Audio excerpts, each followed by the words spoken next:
भारतीय सेनार ऑपरेशन सिंदूर आरंभ आतंकवादी कैंप ध्वंस है पाकिस्तान रे हाहाकार पहलगाम आतंकवादी हमलार प्रतिशोध आरंभ होईछि। एहार आरंभ राति अधिया आक्रमण होईछि। भारतीय सेनार मिसाइल माड़े छार होईछि टेरर कैंप। एही विस्फोरण रे मात्र एते अधिक थिला जे सारा पाकिस्तान रे हाहाकार परिस्थिति सृष्टि होईथिला। भारतीय सेनार 2019 बालकोट स्ट्राइक पर द्वितीय बड़ कार्यानुष्ठान भारतर एही आक्रमण अभियान को ऑपरेशन सिंदूर नाम दिया जाइछि। भारतीय सरकार जनाइछि जे यह एक सीमित एवं निर्दिष्ट अभियान थिला। लोकल समय अनुसार रात्रि 1:44 रे भारतीय सेना यही अभियान चलाइथिला।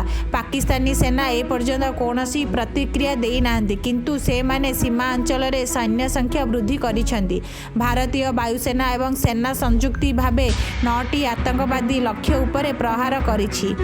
भारतीय सेना पक्षरु प्राय सूचना अनुसार यही अभियान पाई भारतीय सेना विशेष प्रशिक्षित कमांडो दल एवं आधुनिक टेक्नोलोजी व्यवहार करिथिला। एही अभियान माध्यम रे आतंकवादी तालीम केन्द्र, अस्त्र गोदाम एवं संचार नेटवर्क को ध्वंस करा जाइछि।